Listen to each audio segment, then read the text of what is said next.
Halo, kembali lagi dengan kami Jawa Football. Kali ini kami John dan Jo akan ngosan ya. Ngosan kali ini kami akan membahas Camp Nou Jawa Tengah sudah jadi, siap untuk dipakai. Nah, bagaimana ceritanya kok Camp Nou Jawa Tengah ini sudah jadi? Oke, kita saksikan saja bersama.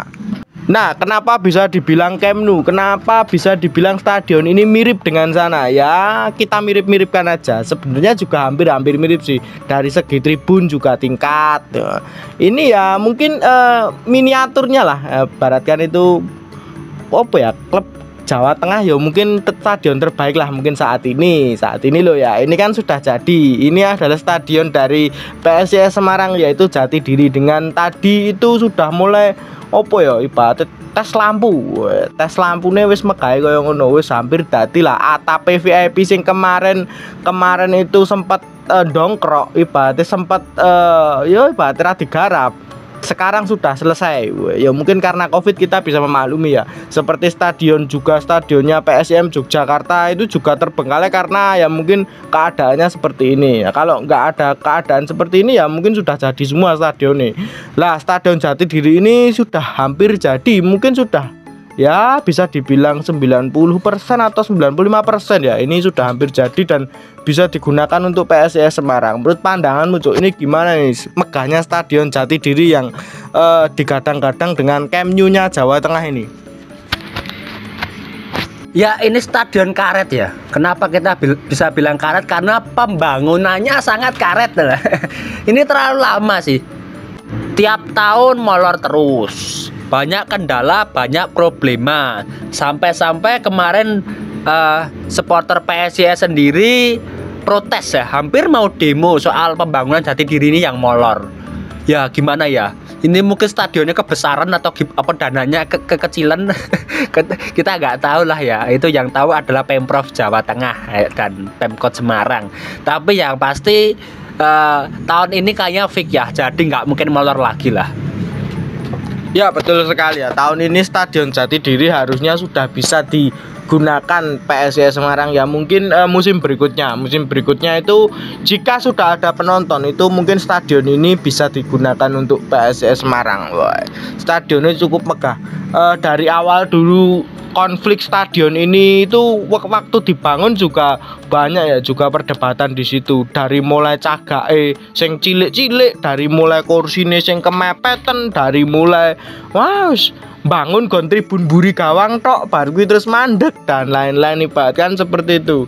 Dulu ya sempet stadion ini juga gimana ya, pas bangun PSIS ya pas main liga, ibarat kan seperti itu. Susah ibarat.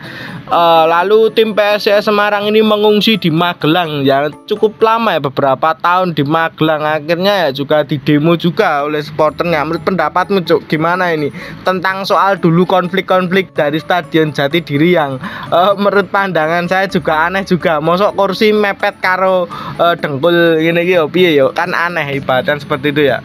Ini tak hanya dikritisi oleh supporter PSIS sendiri, tapi banyak warga Indonesia ya, netizen di Facebook, di Instagram terutama ya, sering mengkritisi Stadion Jatidiri pas kira-kira 2019-2020 ya.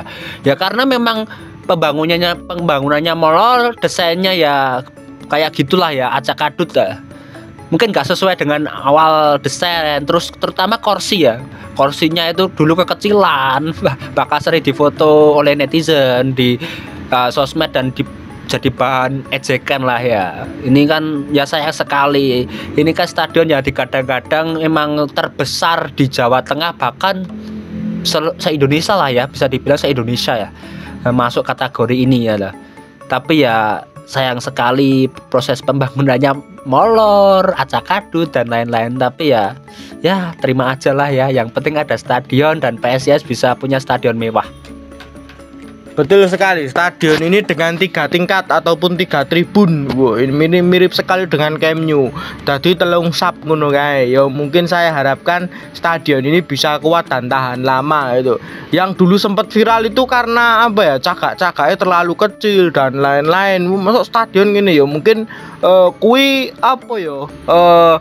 kontraktor lah sing mudeng Pak. Kan dulu kan menjadi perdebatan ya. Mosok cagake cilik ngene nggo stadion nah iki dijelok-jelok ambrol lah medine. Ya mungkin kontraktor lah sing mudeng soal hitung-hitungan kaya ngono kuwi ya. Kene kan sebagai rakyat isone gor nilai tok, gor isone nyawang tok. Wah, kok cilian ngene ya. Ya bisa dicoba saja nanti setelah jadi stadion Jatidiri ini. Ya saya harapkan stadion ini bisa menjadi kebanggaan Kota Semarang ya, ataupun kebanggaan Jateng lah Pak, seperti itu. Stadion ini bahkan kapasitasnya lebih besar daripada Stadion Manahan. Bahkan bisa dibilang kalau dari segi sudah jadi sekarang ini, mungkin Stadion Manahan juga kalah gitu. Nah, stadion-stadion di Jateng ini nggak ada yang bisa lebih bagus dari PSIS Semarang ini ya. Saya harapkan dengan adanya stadion bagus ini juga diikuti dengan prestasi PSIS Semarang juga. Masa stadionnya apik mah degradasi kan yo parah. Dengan tampil kurang ya malah jadi merosot ini piye PSIS Semarang. Padahal stadion wis dadi, tapi malah kok merosot gini lah. Susah lah mah degradasi repot ngene iki yoan. Ya sepenting aja degradasi lah. Bahkan bertahan terlebih dahulu, sabar, tunggu tahun besok. Menurut pandanganmu gimana ini, Cuk? Nek wis stadione dadi megahe kaya ngono nek ra ibaratkan apa itu bursa saham ataupun anu gimana ini? Menurut pandanganmu gimana? Ya, dengan hadirnya Jatidiri ini kan menjadi aset penting bagi PSIS Semarang ya. Dulu kan PSIS Semarang sering terlunta-lunta, terusir atau bermain di Magelang lah ya terutamanya. Nah, mereka ya prestasinya akhirnya ya nggak bisa naik ke papan atas karena ya faktor dukungan dari supporternya kurang kalau di Magelang. Mungkin nanti kalau Stadion Jatidiri sudah jadi, didukung oleh banyak supporter, ya saya harap bisa juara Liga 1 lah ya. Karena memang ini potensi besar. Ini menjadi apa ya? Selain kebanggaan punya stadion bagus ya, timnya ya bisa juara lah ya. Karena kalau bisa juara nanti kesempatan PSIS Semarang main di kompetisi AFC atau kompetisi Asia. Wes patut lah duwe Jatidiri ning Asia. Wah, kan jos lah ya.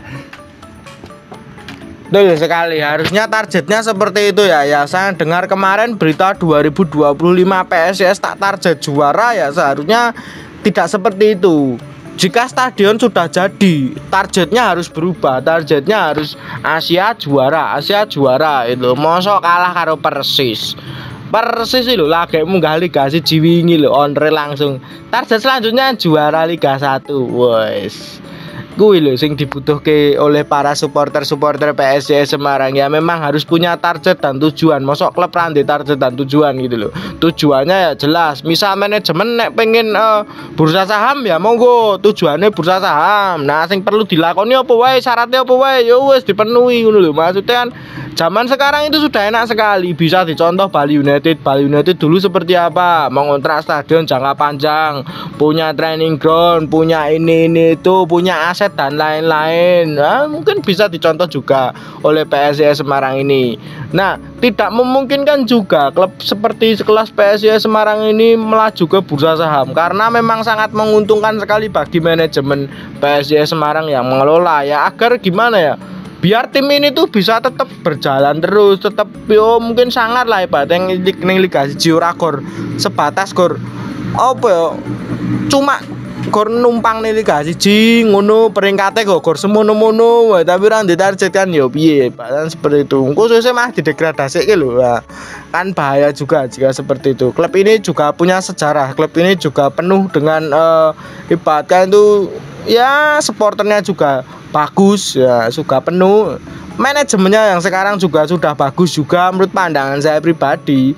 Nah, tinggal meningkatkan kualitas para pemainnya saja sih, pelatihnya juga. Nah, menurut pandanganmu gimana nih Cuk dengan progresnya PSIS Semarang saat ini? Oke, malah peringkatnya merosot iki. Kalau menurutku apakah faktor pemain muda ya? Pemain muda itu kan ya tidak bisa full konsisten lah ya. Ada faktor labil itu pasti ada. Kadang bagus banget, kadang ya bagus aja, kadang jelek banget. Nah, ini ya faktor peremajaan PSIS ya. Ada bagusnya peremajaan, pengorbitan pemain muda itu bagus. Tapi kan ya ini resikonya labil performanya. Harusnya ya nanti kalau tahun depan ya tetap saya harap tetap PSIS stay di Liga 1 untuk tahun ini, dan tahun depan bisa belanja pemain, terutama pemain-pemain yang sudah sudah matang, terus ya punya label bintang lah ya, bisa memotivasi para pemain muda yang lain. Kalau full muda nanti ya resikonya kayak tahun ini. Betul sekali kalau itu ya, saya harapkan juga seperti itu ya. Mungkin kalau targetnya 2025, jika ini menggunakan pemain muda usia 19-an, berarti sekitar 23 usianya, yaitu mungkin bisa menjadi pemain mateng. Tapi yo kesuwen gitu loh maksudnya. Nah, sebaiknya juga pemain muda itu didampingi oleh para pemain-pemain yang punya pengalaman tinggi, punya jam terbang tinggi lah, ibaratkan seperti itu. Itu memang bagus untuk jangka panjang, tapi yo kesuwen lah ibarat seperti itu. Nah, mungkin itu dulu saja perbincangan kita. Jangan lupa like, comment, dan subscribe.